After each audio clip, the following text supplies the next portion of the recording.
आता हा शेतकरी असा आहे का जिडं भेटल ना तिडं तो कामवायच उठेल, नुसता कमी तीड होतो. या बा इथून तिडून नुसतं पपाया लाव, आतमध्ये बघू शकता कोथिंबीर लाव. आता आहे ना साईडने अजून 2-4 तांबाट्याचे झाडं लावले असेल. नमस्कार शेतकरी बांधवांनो, कृषी रत्न ॲग्रिकल्चर यूट्यूब चॅनलमध्ये आपले स्वागत आहे. मित्रांनो, आज आपण आंतरपीक या विषयी थोडक्यात माहिती घेणार आहे. तर बघा मित्रांनो, या ठिकाणी ना कोबी लावलेली, आणि ही जी कोबी लावली ती वाफा पद्धत लावलेली, आणि असा मोठा वाफा तयार करून त्याच्यामध्ये कोबी लावली.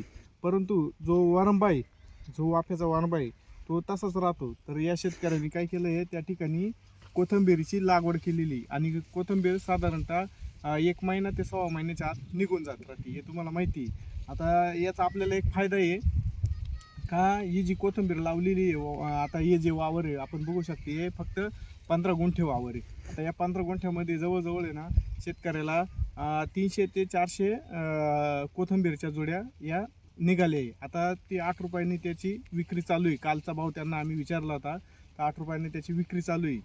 तर बघा कसं असतं माहिती आहे का, आता ही जी कोथिंबीर लावली, परंतु हीच जर वाफेवर लावलेली कोथिंबीर निघाल्यानंतर आहे ना, तर त्याचा जो फायदा आपल्याला असा आहे का, जो याचा खर्च आहे म्हणजे फवारणीचा किंवा खताचा काचा खर्च आपल्याला तो वरच्यावर सुटून जातो. आणि कोथिंबीरचं काय थोडक्यात 201 रुपयाचं बी त्याला लागलेलं आहे लावण्यासाठी. बघा मग असं काम केलं ना तर एकदम सोप्या पद्धतीतलं काम आहे ते. आणि फक्त आहे ना आता याची काळजी काय घ्यायची माहिती आहे का, तर जी कोथिंबीरची भाजी असते त्याच्यावर आहे ना मावा पडत राहतो, आणि तो मावा आहे ना आपल्या या कोबी या पिकावर येत असतो. तर मग आता जर कोबीवर हा मावा आला तर मग त्याला फवारणी वगैरे येते करावं लागते, त्याची काळजी घ्यावं लागते. अशा पद्धतीने आपण आहे ना काहीतरी शक्कल लढून जेणेकरून आपला खर्च वरच्यावर सुटेल, अशा पद्धतीने काहीतरी थोडं अंतर्गत पीक या त्या गोष्टी शेतकऱ्यांनी करत चाला, जेणेकरून आपल्याला जो येणारा खर्च आहे तो अशा माध्यमातून पुरा होत जाईल. मग बघा आपण अजून एक पद्धतीने करू शकतो. आपला जो शेतीचा बांध आहे त्या पद्धतीने या ठिकाणी ना शेतकऱ्यानं बघा पपईची लागवड केलेली, जवळजवळ 5-6 झाडं लावलेली. आता हा शेतकरी असा आहे का जिडं भेटल ना तिडं तो कामवायच उठेल, नुसता कमी तीड होतो. या बा इथून तिडून नुसतं पपाया लाव, आतमध्ये बघू शकता कोथिंबीर लाव. आता आहे ना साईडने अजून 2-4 तांबाट्याचे झाडं लावले असेल.